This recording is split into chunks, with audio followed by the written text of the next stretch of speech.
Police walking out on tail on. I can't hear nothing.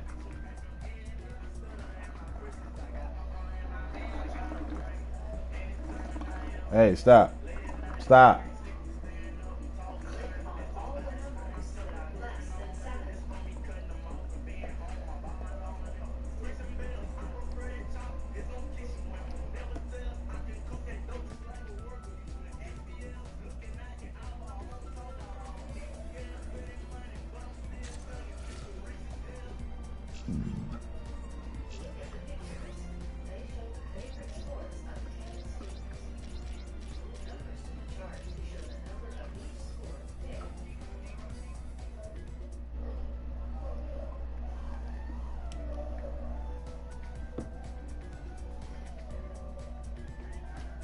Is it good? Is it that party? Get off that water bottle. What the fuck? I got it. No. Go, Daddy. Go, Daddy. Go.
いい気になるな。でよ、やった。分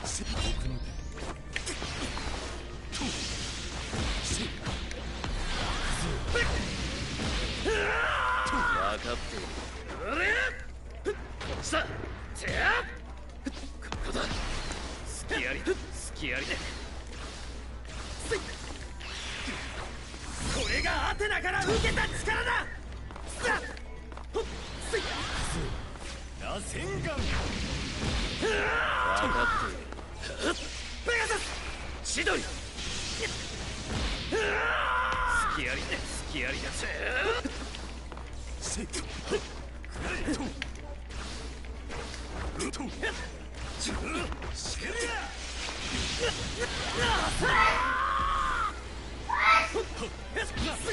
ペガサス、今だ。手の裏。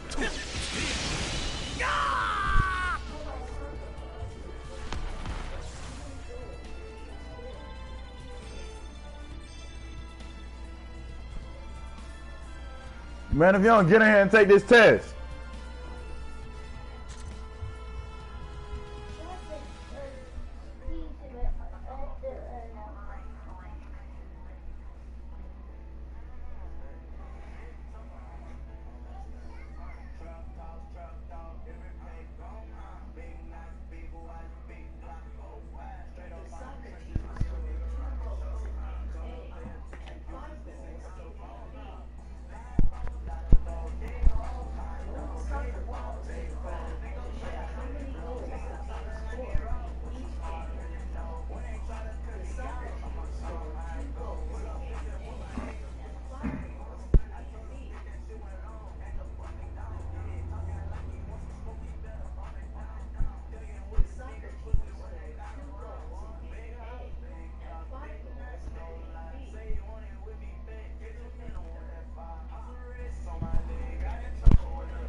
crying for? This is the card I use to buy stuff.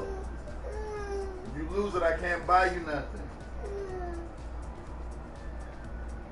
God damn.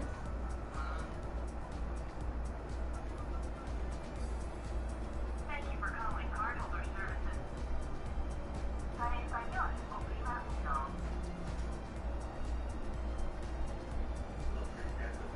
Based on the coronavirus needs, enter your 16-digit card number. For lost, stolen, or replacement cards, press star.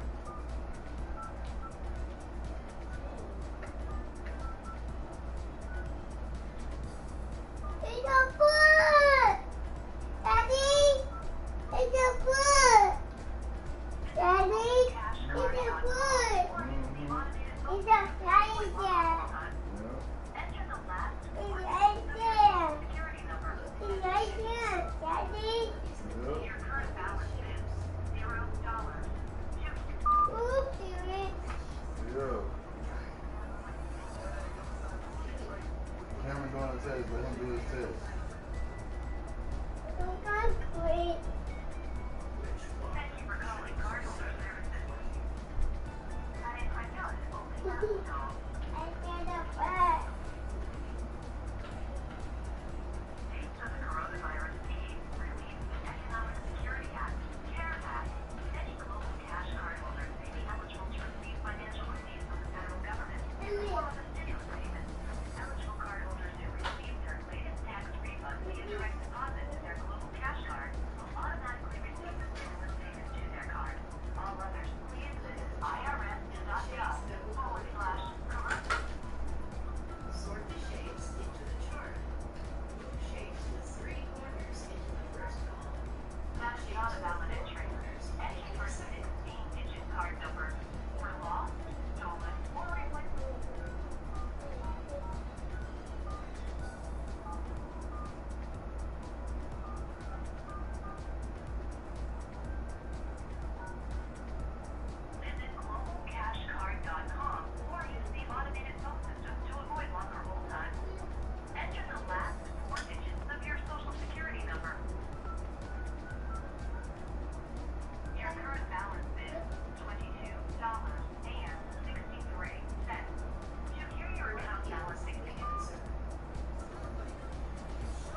your feet off my shoes.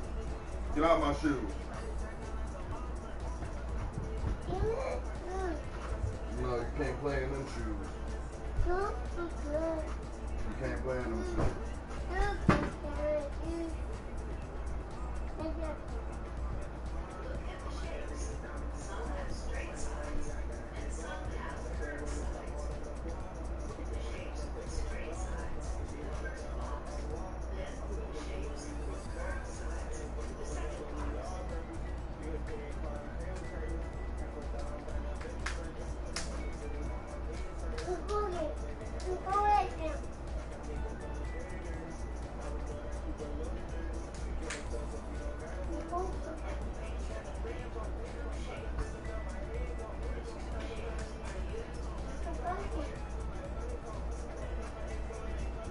Bruh, go wash your hands off.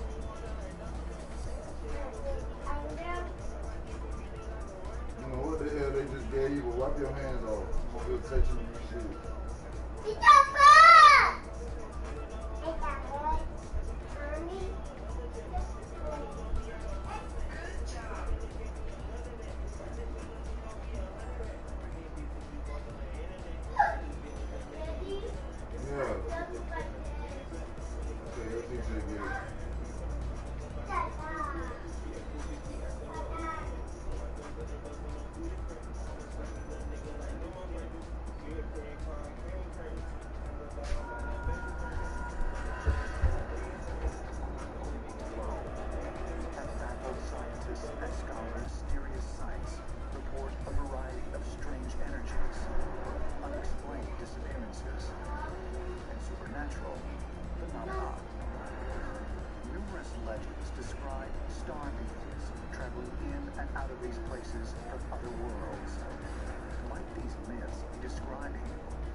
Through certain doorways and portals into our planet. And is there a pattern to where these spots are located? Somebody told them, use the word star for your village. For eternity, don't change it. Millions of people around the globe believe we have been visited in the past by extraterrestrial beings. What if it were true? Did ancient aliens really help to shape our world?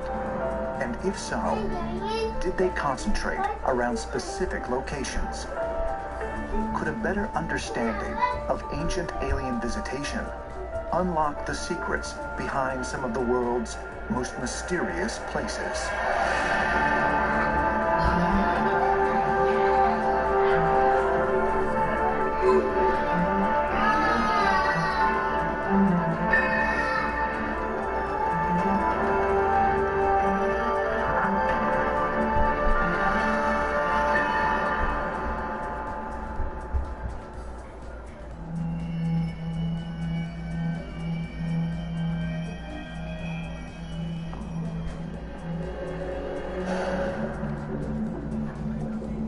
Perhaps the most famous or infamous of all the world's mysterious places is the Bermuda Triangle. For decades, this stretch of ocean covering over 500,000 square miles, located between Miami, Puerto Rico, and Bermuda, has baffled scientists, experienced sailors, and even military investigators. Planes disappearing, various kinds of strange lights being seen, a whole bunch of weirdness, all conglomerating into this very tight corner of the Atlantic. Ships that have shown up absolutely empty, no sign of any struggle, and yet the crew has just vanished. This is something that's very real.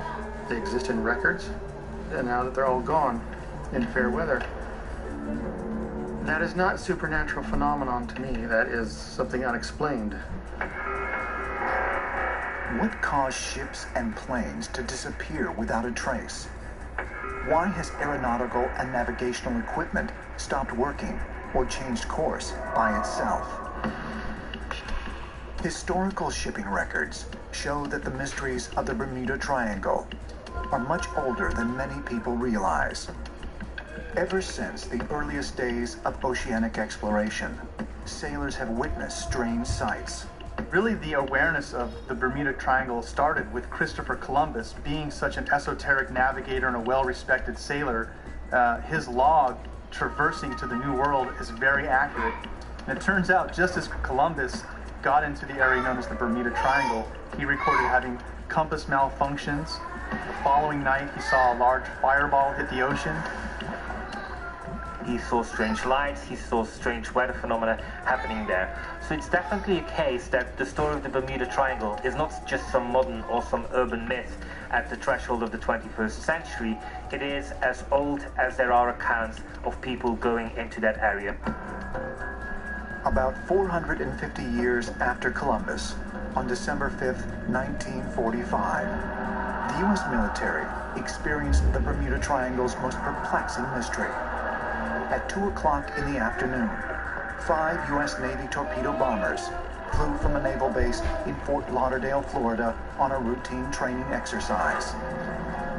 But not long into the 2-hour mission, all 5 planes were suddenly gone. The mystery was compounded when the Navy sent out a rescue plane, and it too disappeared. 6 planes, all flown by skilled pilots, had vanished into oblivion. That struck everybody as very odd. This was now the modern era. We have radar, we have radio, still 5 aircraft vanished. Now the question is, where have all of them gone? It really is as if they have been snapped out of our reality into something else. And of course, what that something else is, that's the mystery of the Bermuda Triangle. Over the years, few have lived to tell of any strange anomalies that have occurred to them in the Bermuda Triangle. But American pilot Bruce Gernon is an exception. In 1970, Gernon, his father, and a business associate were flying from the Bahamas to Florida when Gernon reported seeing a strange cloud directly out in front of their plane. Then, as he approached, Gernon claims the cloud formed a donut-shaped hole, or vortex. The tunnel was huge at first, but then it started getting smaller rapidly. An incredible thing happened. These lines instantly formed. It was like looking down a rifle barrel, because the lines were swirling slowly counterclockwise. I encountered some intense electricity. There were like flashes going on and off. And all I could see was this strange, grayish, yellowish fog. I call it electronic fog. I noticed that my instruments were malfunctioning, and at the same time, I'm feeling this unbelievable sensation. Gernon says when he finally exited the tunnel, he radioed Miami Air Traffic Control, but they couldn't find his plane on their radar screen. And then, about 3 minutes later, the radar controller came back on the radio.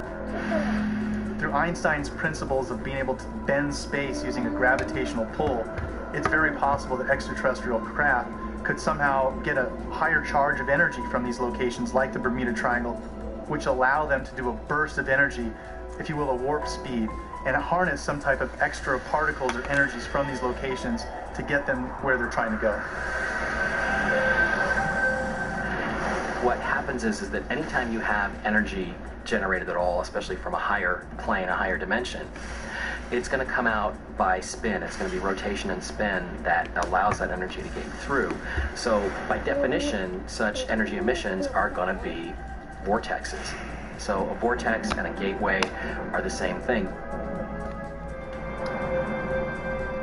Since wormholes are theoretically located throughout the universe, could these same types of gateways exist in smaller areas on Earth? If so, are strange electromagnetic levels the key to discovering them? Completely unconnected people report the same thing. And it always has something to do with electromagnetic phenomenon, usually involving an unexplained vapor or cloud. This phenomena indicated UFOs materializing or dematerializing in our dimension. It's quite possible that the Bermuda Triangle is exactly one such interdimensional doorway that's used by these aliens. With reports of UFOs appearing and ships and planes disappearing, some claim the Bermuda Triangle is a portal that works in both directions. So if, as ancient astronaut theorists claim, otherworldly visitors have been using them to come here since ancient times, might we someday use this shortcut to visit them? And if there really is a portal in the open waters of the Bermuda Triangle, might there be others on land?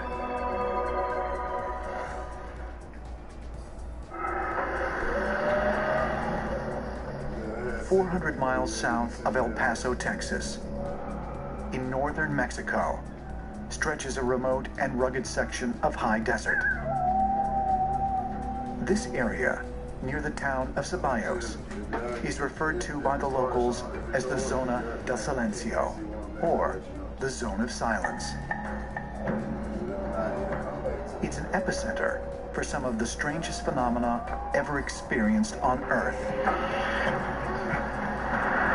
Nothing works there. If you go there with your cell phone, the cell phone stops. If you go with a radio, it stops. If you go there with a compass, the needle just keeps spinning.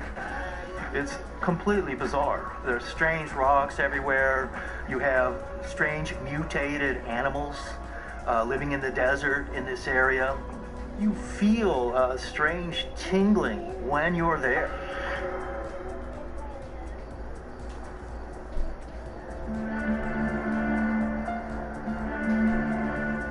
The Zone of Silence was first identified in the 1930s by Francisco Sarabia, a Mexican pilot who claimed that his radio had mysteriously failed to function while flying over the area. They call it Mexico's Bermuda Triangle.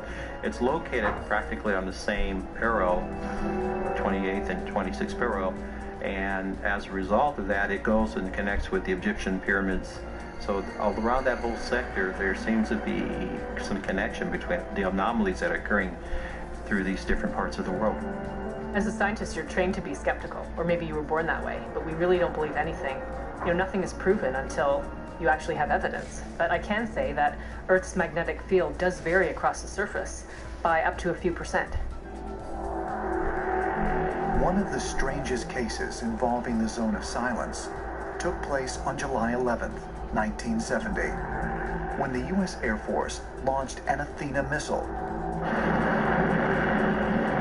from its military facility in Green River, Utah. The missile was programmed to land 700 miles away at the White Sands Missile Range in New Mexico. But for some unexplained reason, the Athena missile flew hundreds of miles past the White Sands Range towards the Zone of Silence.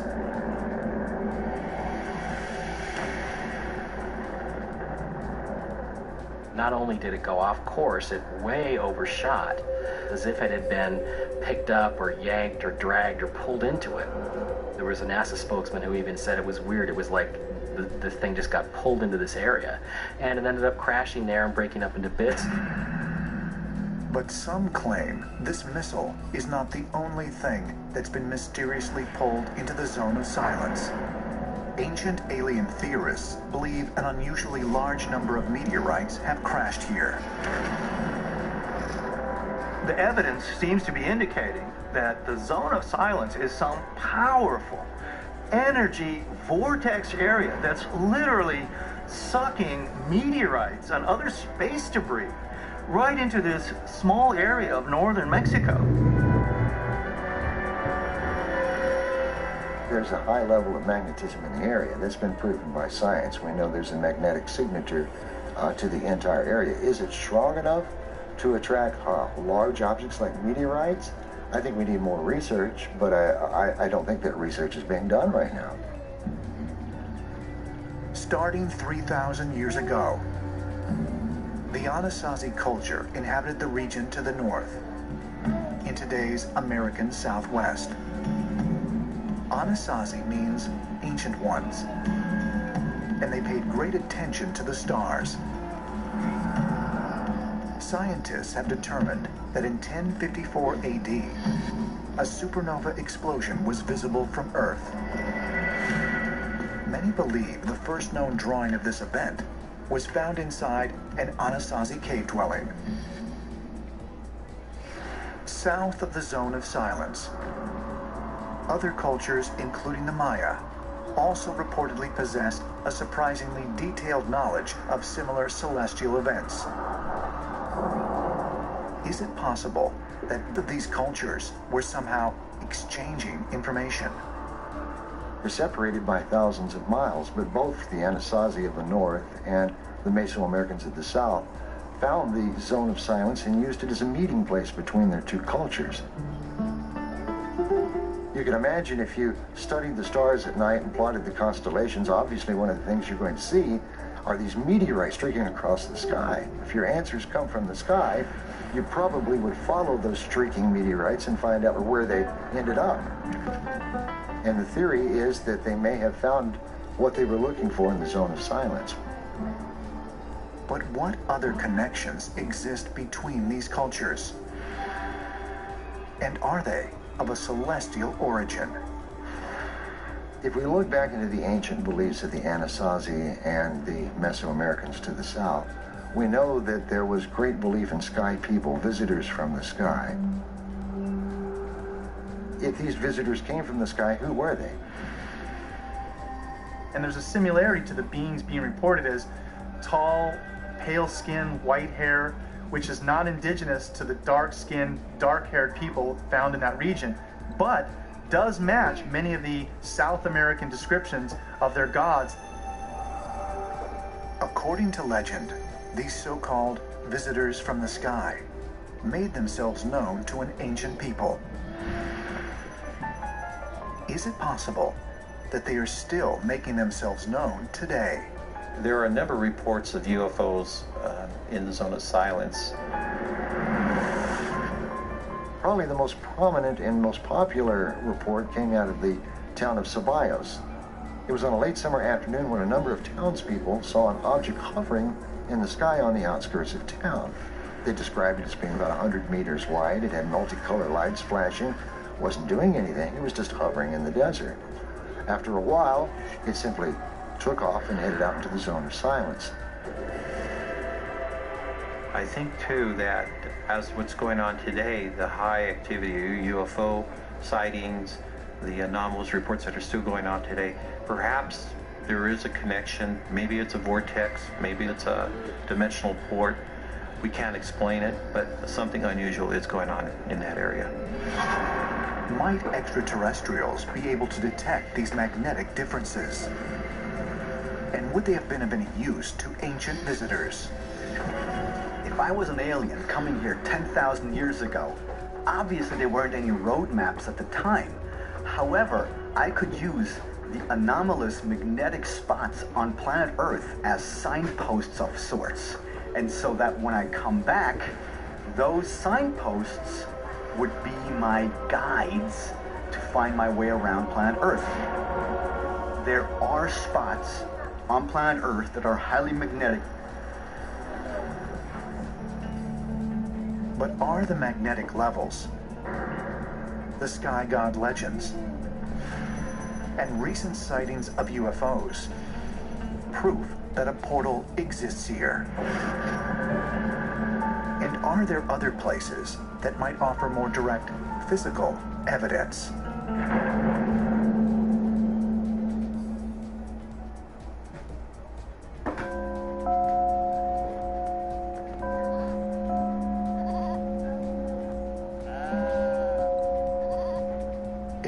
Miles southeast of Lima, Peru, near the shores of Lake Titicaca, is a site that has mystified visitors from around the world. Shamans still come to perform rituals and offer prayers at the rock wall on this high plateau, as they have done for generation after generation. known as Puerta de Hayumarca, or Gate of the Gods. And when you see it, it's quite baffling. Here is this giant doorway carved into solid rock, and it appears to be a gateway, but it doesn't go anywhere. It's literally in the middle of nowhere at 14,000 feet. Yet that rock, as clear as you can see, has a gigantic rectangle carved out of it, cut out of it. And in the center of that rectangle, at the bottom, there is something that looks like a door. The Peruvian natives actually referred to this as the Gate of the Gods. But why would you make a doorway to basically rocks that didn't let you go anywhere? There has to be some way to get through that doorway.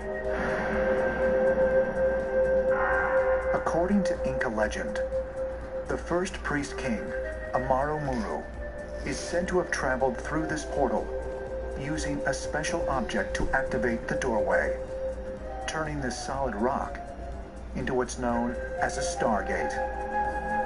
According to legend, this stargate was activated by the help of a golden disc. And this golden disc fell from the sky. Well, the story goes that the first priest king of the Incas took a golden disc up to this Gate of the Gods, stuck it in a special recessed area, and this interdimensional doorway actually opened up, and he passed through it, never to be seen again. The shaman that were there, that watched it, that witnessed the whole thing and reported on it, and basically told that that was exactly what happened. Archaeologists who have examined the Gate of the Gods have discovered a small circular depression in the center of the doorway. Some people have speculated that this depression was perhaps where the golden disc was placed. It really is out of the movies. This device is said to have been made of gold and of various other precious objects, and whoever had it could come near the site and somehow be able to operate it, and then there would either be contact with the gods or the gods would come to them. And in the case of the Stargate, it is possible that this sun disk had some type of an extraterrestrial connection, and that this was a technological device with which to travel.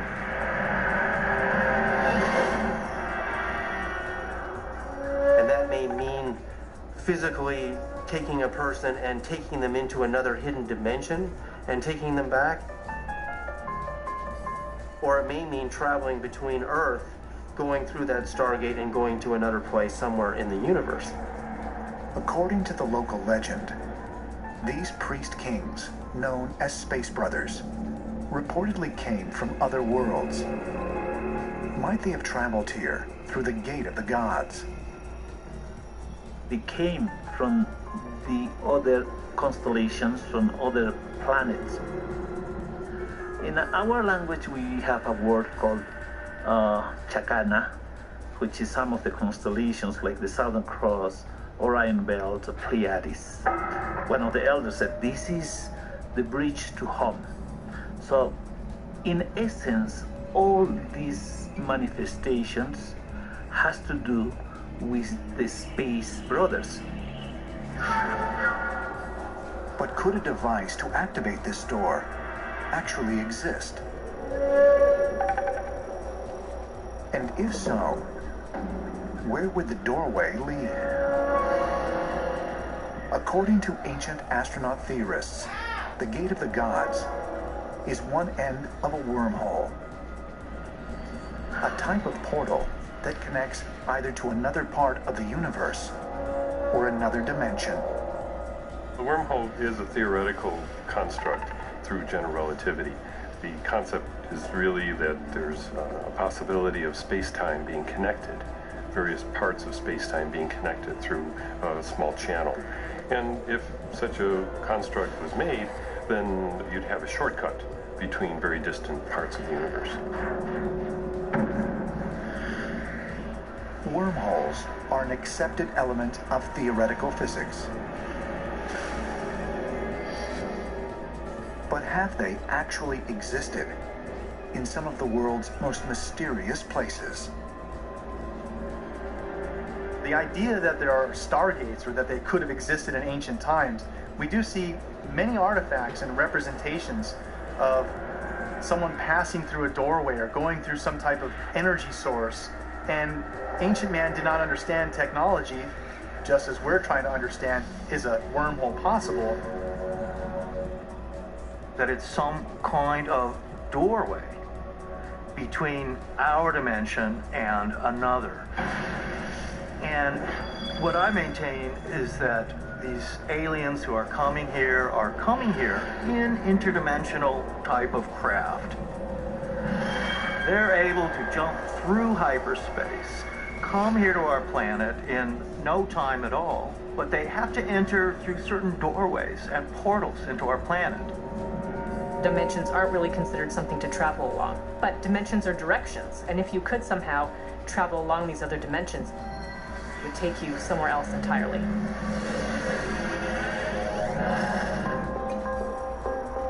What if one end of a portal exists here at Puerto de Hayumarca? Might that be part of the reason many consider Peru to be a focal point of UFO and extraterrestrial activity? Lake Titicaca has all kinds of strange lights associated with it, and a number of witnesses claim they see UFOs coming out of the lake. And the locals always describe seeing large blue balls of light or glowing discs, and sometimes even beings reported around these sightings. These beings are always reported as tall, pale skinned, completely non-indigenous to the people that are dark-skinned, dark-haired in these South American regions. Another theory to how extraterrestrials may have traveled across the universe involves the scientific concept of teleportation. But is it really possible to have something disappear from one spot and suddenly appear somewhere else? At the Max Planck Institute, scientists have already dematerialized subatomic particles and made them reappear somewhere else. So science is just on the precipice of being able to do this, to move it from one place to another. So I believe that that is a secret that the ancient stone builders knew. Even though the gate might be closed right now, the reality is you can still access the energy because it's still flowing around the area. It's the area itself that seems to hold the energy and put it out and draw people to it. But is Puerto de Hayumarca the only strange site in Peru? Are there other mysterious places here? Some believe there are.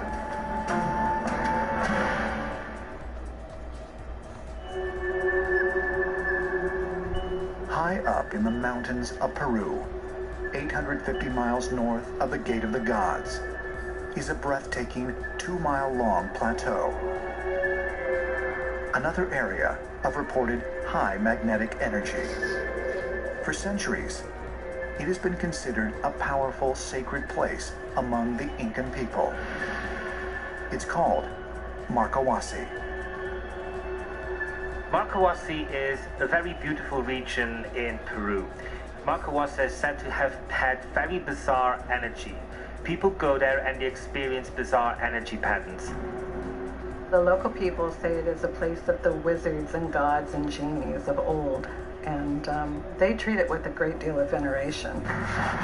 When people go there, they report a special kind of frequency and energy, a euphoria, in fact.